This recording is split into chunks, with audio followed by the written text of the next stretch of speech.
अब इन बड़ी खबरों को विस्तार पूर्वक बताने के लिए हमारे साथ हमारे संवाददाता अमित जुड़ चुके हैं। आइए उनका रुख करते हैं, उनसे जानने की कोशिश करते हैं इन बड़ी खबरों को विस्तार पूर्वक।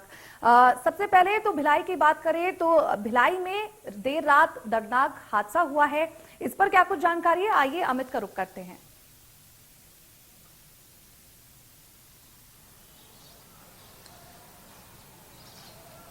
जी बिल्कुल वर्षा, जिस तरीके से भिलाई स्टील प्लांट जो है कि देश का एक नवरत्न कंपनी के उसमें आता है भिलाई स्टील प्लांट में, लेकिन आए दिन जिस तरीके से दुर्घटनाएं हो रही हैं और बीएसपी कर्मी जिस तरीके से वहां पर कई तरह की ऐसी घटनाएं होती है जिसमें झुलसने की खबरें आती है। तो वहां पे बताते हैं जो मरम्मत कर रहे थे 6 कर्मचारी बीएसपी के, तो वहां पर उस समय लोहे का जो बूंदे गिरी हैं वो बूंदों से इनके शरीर पर आ गिरी और उससे वह झुलस गए हैं। तो इस तरीके से 6 में से एक व्यक्ति को तो उपचार के बाद छुट्टी दे दी गई है, वहीं 5 व्यक्तियों को जो सेक्टर 9 अस्पताल में भर्ती कराया गया उपचार के लिए, क्योंकि उनकी हालत थोड़ा गंभीर बनी हुई है और जो लोहे के छींटे हैं, गर्म लोहे के छींटे उनके ऊपर पड़े हैं जिससे उनका पूरा शरीर झुलस गया है।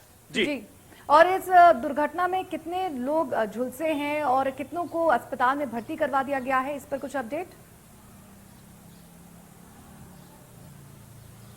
जी बिल्कुल, जैसा कि मैंने बताया कि 6 लोग मरम्मत कार्य में लगे हुए थे। एमआरडी यूनिट 2 है भिलाई स्टील प्लांट में, एमआरडी यूनिट 2 में यह हादसा हुआ है और जिस तरीके से वहां पर ये मरम्मत कार्य कर रहे थे उस दौरान ये जो लोहा गर्म गिरता हुआ आया तो उसके छींटे इनके ऊपर पड़े हैं, जिसकी वजह से जिसमें 5 कर्मचारी गंभीर रूप से घायल हुए हैं। एक जो कर्मचारी है उसे प्राथमिक उपचार के दौरान छुट्टी दे दी गई है और यहाँ पर जो अधिकारी है वह अब इस समय घटना स्थल पर मौजूद है और इस पूरे मामले की जांच में जुटे हुए कि यह हादसा किस तरह हुआ, क्योंकि वहां पर काफी सुरक्षा की बात कही जाती है, लेकिन बात जब आती है हादसों की तो हादसे बड़ी संख्या में वहां होते नजर आ रहे हैं। जी जी चलिए आइए दूसरी बड़ी खबर का रुख करते हैं। तो 12 बजे से सीएम भूपेश बघेल के कई कार्यक्रम होने हैं, इस पर क्या कुछ अपडेट है?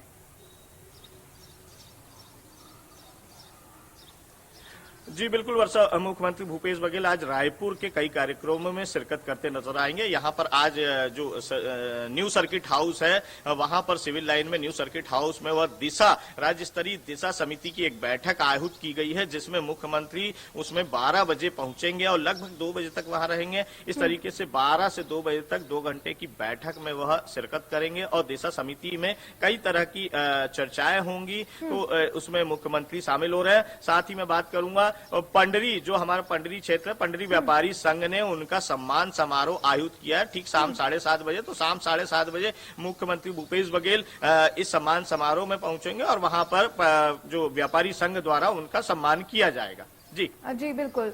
और आज साथ ही एक और बड़ी खबर है कि सिंचाई विभाग की बैठक होनी है, इस पर क्या कुछ अपडेट है? जी बिल्कुल वर्षा, लंबे समय बाद सीएम जल संसाधन विभाग के जो रवीन चौबे मंत्री हैं वो विभागीय मंत्री आज जल संसाधन विभाग की बैठक लेने जा रहे हैं। महानदी भवन में यह बैठक होगी, जो कि मंत्रालय जहां से पूरा छत्तीसगढ़ संचालित होता है, वहां पर सभी जल संसाधन विभाग के पदाधिकारियों की बैठक लेकर जो जितनी भी सिंचाई परियोजनाएं हैं उसकी समीक्षा की जाएगी। साथ ही नई परियोजनाओं के लिए एक्शन प्लान क्या तैयार किया जा रहा है, क्योंकि किसान हितैषी सरकार होने का दावा करने वाली सरकार अब किसानों की सुविधाओं की तरफ ध्यान देने में जुटी हुई है। जिस तरीके से सिंचाई की बात करें, क्योंकि कहीं ना कहीं जल संसाधन विभाग का मूल कार्य सिंचाई परियोजनाओं को सिरे चढ़ाना है, तो ऐसे में सिंचाई परियोजनाओं को लेकर आज एक समीक्षा बैठक जल संसाधन मंत्री रवीन चौबे करते नजर आएंगे और जो नए जो सिंचाई परियोजना है उन पर भी एक्शन प्लान की जानकारी लेंगे। जी जी अगर इन 3 बड़ी खबरों की बात करें जो छत्तीसगढ़ से हैं, तो सबसे पहले तो अगर भिलाई की बात करें तो ये एक बड़ी ही दुर्घटना जो हुई है उसमें लापरवाही की बात अब तक क्या सामने आई है? बिल्कुल दर्दनाक हादसा है, क्योंकि जिस तरीके से वहां पे पिघलता हुआ लोहा जब ऊंचाई से गिरता है तो उसकी बूंदें दूर तक छिटकती है। तो जब ऐसा था तो ऐसे में वहां पर जो मरम्मत कार्य में क्यों लगाया गया? सबसे बड़ी लापरवाही यही है कि किन पदाधिकारियों ने उन 6 कर्मचारियों को वहां मरम्मत कार्य में लगाया हुआ था, क्योंकि जिस जगह वह काम कर रहे थे वहां पर पिघलता हुआ लोहा ऊंचाई से गिरता है। तो ऐसे में जो बूंदें छिटकती हैं उसकी चपेट में 6 कर्मचारी आ गए हैं। तो इसमें स्पष्ट तौर पर जो उस समय सुपरवाइजर होंगे उन्होंने जो ड्यूटी लगाई होगी कर्मचारियों की, उसे लेकर अब जांच की जा रही है कि लापरवाही किस स्तर पर की गई और किस तरीके से घटना घटी है। तो भिलाई स्टील प्लांट में अमूमन यह आम है कि इस तरह की घटनाएं घटती रही हैं। लंबे समय से हम देखते आ रहे हैं कि यहाँ पर वर्षों से कई घटनाएं घटी है। हालांकि इसमें जांच होती है, लेकिन जांच के उपरांत जो लापरवाही के बावजूद ये पुनरावृत्ति जिस तरीके से लापरवाही की हो रही है, ये बड़ी बात है। तो ये एक चिंता का विषय भी है। जी वर्षा। जी अमित, हमारे साथ जुड़े रहने के लिए और इस पर तमाम जानकारी देने के लिए आपका बहुत बहुत शुक्रिया। तो चलिए आइए अब रुक करते हैं कुलभूषण का, जो हमारे साथ जुड़ चुके हैं बड़ी खबरों के लिए विस्तार पूर्वक। वो हम आपको बताएंगे कि भोपाल की क्या बड़ी खबरें हैं आज। तो कुलभूषण, सबसे पहले तो एमपी में वैक्सीनेशन की बात करें तो एक और बड़ी उपलब्धता हासिल करते हुए नजर आई है, लेकिन वही बात ये भी सामने आ रही है कि फर्स्ट डोज में लोगों ने फर्स्ट डोज ज्यादा लगवा ली है और दूसरी डोज में अभी लोग थोड़े पीछे हैं। ऐसा क्यों? देखिए, इस वक्त तो मैं ग्राउंड जीरो पे मौजूद हूँ और आपको मैं यहाँ पे मध्य प्रदेश की राजधानी भोपाल की सबसे बड़ी खबर की अगर बात की जाए तो ये तस्वीर आपको सबसे पहले मैं दिखाना चाहूंगा, क्योंकि देर रात कमला नेहरू अस्पताल में जो बच्चे वार्ड में आग लगी थी, इसमें तकरीबन कह सकते हैं कि 4 बच्चों की मौत हो चुकी है। परिजन जो है लगातार वो रोते बिलखते हुए नजर आ रहे हैं। मुख्यमंत्री शिवराज सिंह चौहान ने उच्च स्तरीय जांच की यहाँ पे बात की थी और एसीएस जो है सुलेमान को ये जांच करने के दिशा निर्देश दिए थे। जब अधिकारी यहाँ पर पहुंचे तो वो मात्र 10 मिनट रुके इस अस्पताल में। 10 मिनट में उन्होंने मौके का मुआयना किया। जब हमने उनसे बातचीत करने की कोशिश की, लगातार हमने उनसे सवाल किए, तो वो कहीं ना कहीं मीडिया के सवालों से बचते हुए नजर आए और अपनी एसी गाड़ी में बैठकर वो रवाना हो गए। आप ये देख सकते हैं कि ये तीसरा फ्लोर है। यहाँ पे तीसरे फ्लोर के बाहर जो है पुलिस बल और गार्ड को तैनात कर दिया गया है। इसके साथ ही जो अस्पताल है इसको पूरा छावनी में तब्दील कर दिया गया है। यहाँ पे बच्चों की सुरक्षा की अगर बात की जाए तो एक वार्ड में तकरीबन 40 से अधिक बच्चे यहाँ पे मौजूद थे और ऐसी स्थिति में देखा गया कि जिस समय ये आग लगी तो आग की वजह से धुआं काफी जो है वार्ड के अंदर हो गया था और यहाँ पे लोगों का दम घुटने लगा था। बच्चों को तत्काल ही शिफ्ट किया गया, लेकिन परिजन लगातार ये आरोप लगा रहे हैं कि उन्हें चेहरा जो है बच्चों का देखने नहीं दिया जा रहा। कुछ परिजन हमारे साथ मौजूद है, हम उनसे बातचीत करेंगे। अभी आपने दोबारा बातचीत करी क्या?